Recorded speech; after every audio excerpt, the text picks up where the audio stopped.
Caitlin Clark has suffered yet another hard foul, and the referees failed to make a call. It is a mad situation just all around when it comes to Caitlin Clark, because it's very clear that she is way stronger. The Indiana Fever did finish the WNBA preseason undefeated.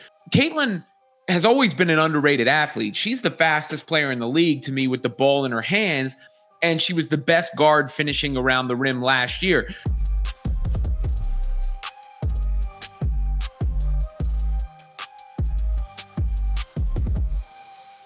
Caitlin Clark still getting assaulted with no fouls called. Caitlin Clark just got hammered on the court again. No foul, no protection, nothing. This is another year and another case of WNBA referees dropping the ball, not making the right calls when it comes to Caitlin Clark. If you're fed up with the refs ignoring these blatant hits, drop 100% in the comments to show your support for Caitlin. Despite the abuse, Clark torched the Atlanta Dream and led the Fever to another win. And here are some of the highlights, like this lob pass Caitlin Clark makes to DB for the bucket, and then this really nice three-pointer that she sank. And the Indiana Fever come away with a dub, 81-76. Let's break down exactly what happened and why this is turning into the biggest scandal in the WNBA right now. What happened in this game wasn't just a missed call, it was a flat-out scandal.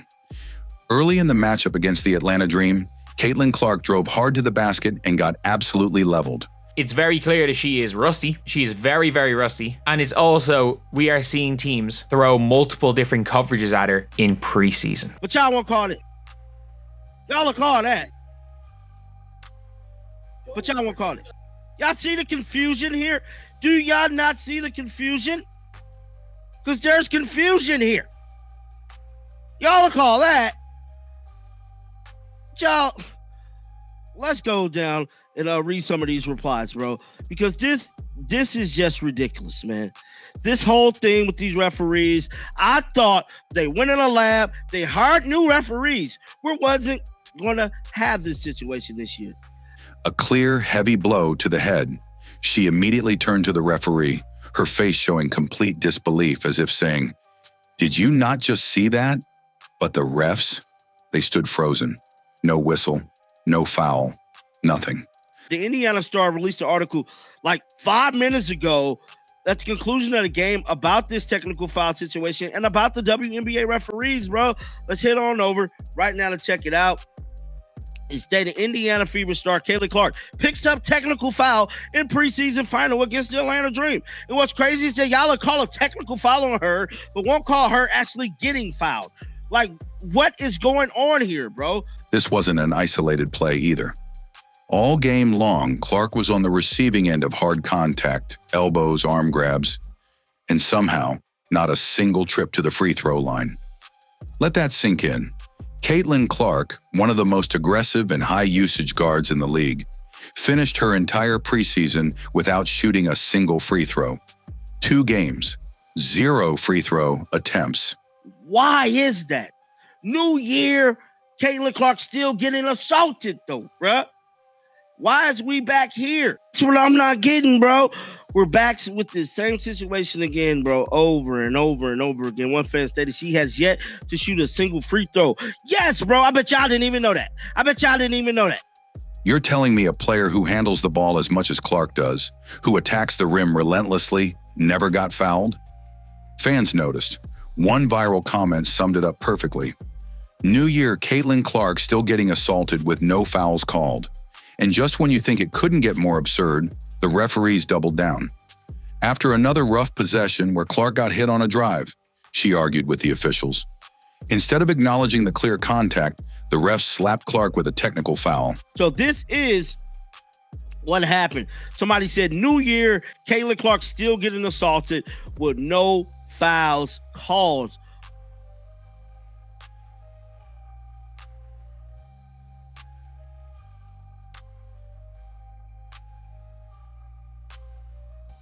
No call whatsoever.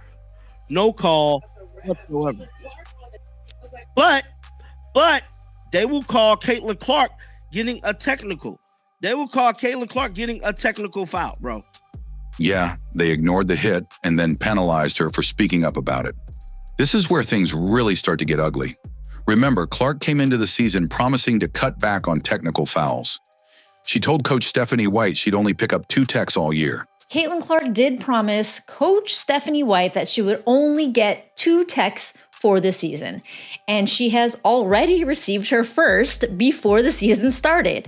No, this does not count towards the season technical fouls, but if she is promising Steph White 2 techs for the season and has already received her second tech in her second game, I wouldn't bet on her only getting 2 techs. But you know, it is Caitlin Clark, and whatever she puts her mind to, she can usually accomplish. She's already got 1, and the regular season hasn't even started.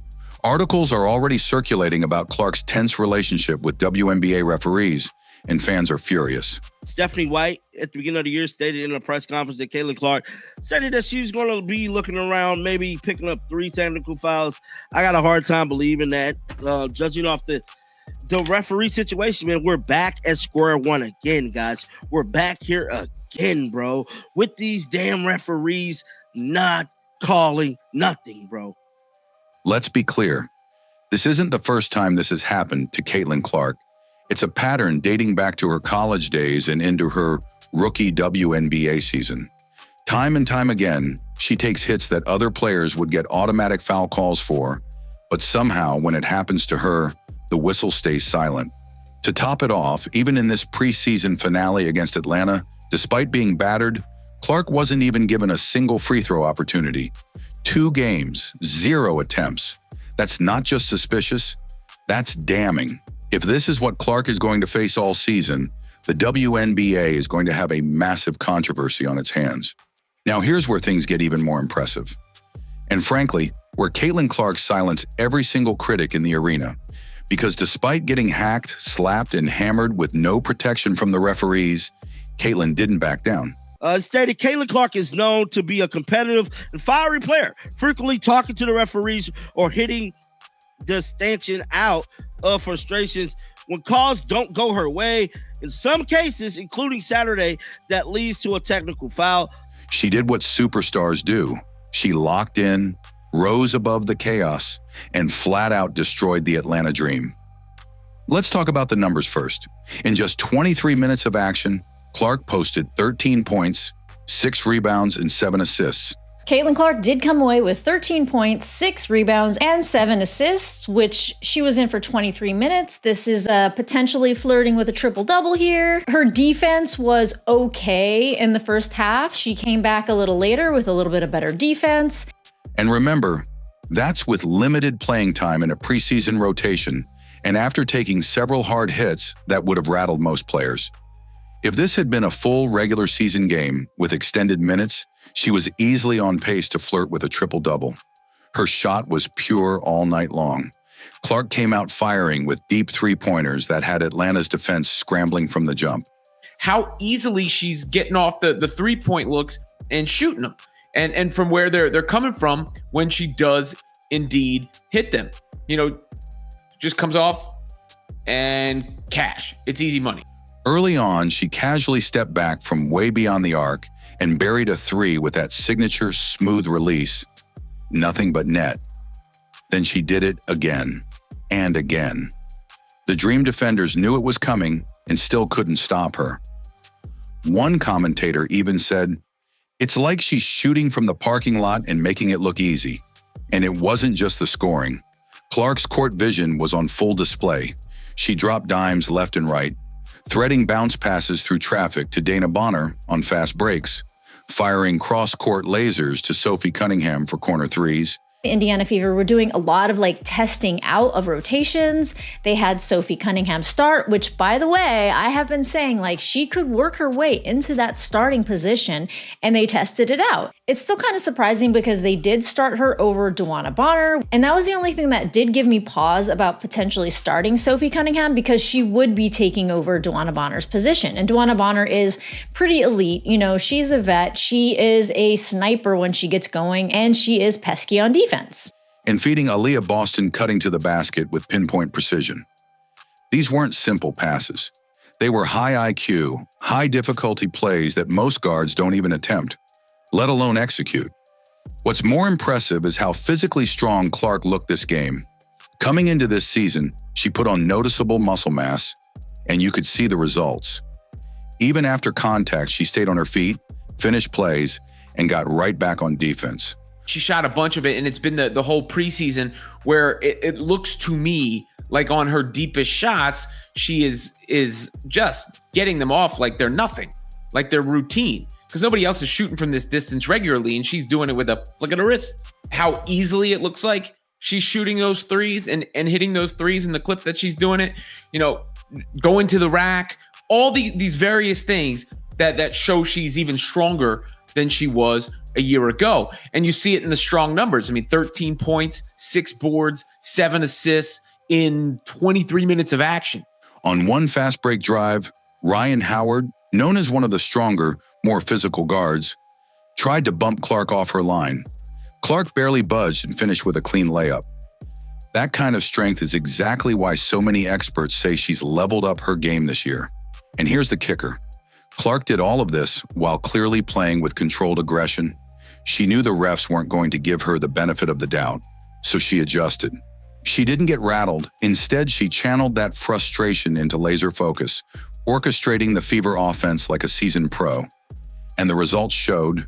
The Indiana Fever walked away with an 81-76 victory, closing out their preseason undefeated. The Indiana Fever did finish the WNBA preseason undefeated. Caitlin has always been an underrated athlete. She's the fastest player in the league to me with the ball in her hands, and she was the best guard finishing around the rim last year. But Clark's impact went beyond the box score. When she was on the floor, the Fever's pace and energy skyrocketed. Her teammates fed off her fire. Players like Lexi Hull and Kelsey Mitchell got open looks because Clark was drawing double teams. Aaliyah Boston had more room to operate in the paint because defenders were stretched out, trying to guard Clark's deep range. The entire offense flowed smoother with her in control. Let's not forget, this is all happening in the preseason. These games don't even count, and Caitlin Clark is already setting the tone like a franchise player. She's making it clear to the entire league that no matter how physical teams get with her, no matter how often the refs swallow their whistles, she's still going to run the show and put points on the board. And that's what makes this so dangerous for opposing teams. She is highly likable. I think that lends itself to her popularity is she comes across as somebody that's really just respectful, likable. There's other players out there that just don't come across that way. They can rough her up all they want, but if she keeps torching defenses like this and pulling her teammates into rhythm, it's going to be a long, painful season for anyone standing in Indiana's way. Caitlin Clark isn't just making history. She's rewriting the playbook on what one athlete can do for an entire league. From shattering attendance records and igniting national conversations to transforming the way women's basketball is played and watched, Clark's fingerprints are all over the WNBA's meteoric rise this season. But make no mistake, this journey hasn't been easy for her. She's faced targeted fouls, unfair technical calls, media smear campaigns, and even resentment from rival players who underestimated just how powerful her presence would be. And despite all of that, she's still here, elevating the game, inspiring millions, and carrying the weight of an entire league on her back without flinching. If you're like me and believe that Caitlin Clark deserves nothing but respect, protection, and praise for everything she's doing for women's basketball, then show it. Drop 100% emoji in the comments right now to let the world know you stand with Caitlin Clark. Let's drown out the noise, silence the haters, and remind everyone that this league is thriving because of her brilliance. Your voice matters. And together, that's nice. And she was shooting the shit out of it. Of course she was. Right. So she was shooting the shit out of it. And she's the face of the league. Agreed. She's the face of the league. Agreed. Just have nothing but great things to say about who she is as a person. Just so welcoming and so warm as an individual that she can have a conversation with anybody. She's cut from the same cloth as me in that regard. You know what? Us Midwesterners, we tend to just, accept everybody with open arms. She was so kind to my family and everyone in the suite when she came to KC. So huge fans of Caitlin Clark. Social media exploded after the game with clips, screenshots, and breakdowns of all the missed calls. The viral tweet saying, "New Year, Caitlin Clark still getting assaulted with no fouls called," isn't just a joke. It's the growing sentiment among WNBA viewers. They're seeing what's happening, and they're calling it out loud and clear. But here's where it gets deeper. It's not just about Clark getting fouled. It's about the message that the league is sending. Caitlin Clark is arguably the biggest star the WNBA has seen in years. She's drawn millions of new fans to the league, skyrocketed TV ratings, sold out arenas, and packed stadiums that were half empty just a season ago. Whether you love her or hate her, she's the face of the WNBA right now. So if the referees won't protect her, if the league allows this targeting to continue unchecked, what kind of message does that send to other players, fans, and sponsors? And we haven't even touched on the post-game drama yet, because when the final buzzer sounded, the tensions didn't cool off. They spilled over. Aaliyah Boston and Naz Hillman got tangled up in what looked like an aggressive shove during the handshake line. And there was an interesting moment between Aaliyah Boston and Naz Hillman that people were not sure about what happened. It looked like Naz Hillman just went up and started checking AB, like she was acting like a puppy, like not doing anything. And it actually ended up that it was they were just playing around. Aaliyah Boston made a post clarifying to everybody because, you know, everybody goes to bat for Aaliyah Boston. You don't mess with our center. And while it did look kind of aggressive, this was them just kind of playing around. Ryan Howard was seen playfully but aggressively interacting with Clark, even giving her what looked like a sweaty, wet willy on the sideline. Sure, some of it may have been playful, but you can feel the underlying edge in these interactions. This isn't just friendly competition anymore. There's real animosity building between teams, and much of it is orbiting around Clark. It doesn't stop there. The media narratives are starting to shift too. Articles are popping up left and right, questioning whether referees are intentionally ignoring fouls on Clark to put her in her place or teach her a lesson. Pundits are debating whether Clark's fiery style and confidence have painted a target on her back. And let's be honest, there are players around the league who don't like the spotlight Clark has brought. They don't like the attention, they don't like the hype, and some of them are using physicality to send a message. The Indiana Fever did finish the WNBA preseason undefeated. Caitlin has always been an underrated athlete. She's the fastest player in the league to me with the ball in her hands, and she was the best guard finishing around the rim last year. And here's where the WNBA leadership is playing with fire. If they allow this pattern to continue, if they don't start holding referees accountable and enforcing fair play, they risk alienating not just Clark, but the millions of new fans she's brought into the league. Fans aren't going to stick around to watch their favorite player get targeted and silenced game after game. They want fair competition, not street fights masquerading as basketball. Let's be crystal clear, physical play is part of basketball. Nobody is saying Caitlin Clark shouldn't get bumped or defended hard. Defense is a lot improved. Her on-ball defense, and it actually looks pretty good. Her off-ball defense is still horrendous. But there's a line between tough defense and outright assaults with no whistles, and we all saw that line get crossed in this game. More than once. If the WNBA doesn't step in soon, this tension is going to boil over. We're looking at a powder keg, and it's just waiting for one more bad call or dirty foul to explode into a full-blown controversy that could stain the league's reputation. The question now is simple. Will the WNBA protect its stars and clean up its officiating? Or will they keep letting this slide and watch the drama spiral out of control? Caitlin Clark just sent a message to the entire league. You can hit her, you can hack her, but you can't stop her. The refs might ignore the fouls. I love the WNBA refs. And this is in all the games. They will call phantom fouls and ignore hacks. There will be phantom fouls called, and then a player will be going in for a layup and just make no attempt on playing the ball, just play this part of the arm, and the refs will say all ball. But yeah, it is a mad situation just all around when it comes to Caitlin Clark, because it's very clear that she is way stronger. It's very clear that she is rusty. She is very, very rusty. And it's also, we are seeing teams throw multiple different coverages at her in preseason. But Clark is still going to torch defenses and lead her team to victory. But now it's your turn. I want to hear from you. Caitlin Clark is the GOAT. She signed my jersey. So happy, I'm crying. I'm so happy. happy. This is the best day ever. Caitlin Clark effect seems to be crazier than year one. I love watching her score and just everything about her. They went the extra mile just to watch her play here. This is great news for women's basketball, period. Do you think the refs are targeting Caitlin Clark? And should the WNBA step in before this gets out of hand? Drop your thoughts in the comments, and don't forget, if you stand with Caitlin, type 100% to show your support loud and clear. Smash that like button, make sure you're subscribed so you don't miss the next update. And as always, I'll catch you in the next one.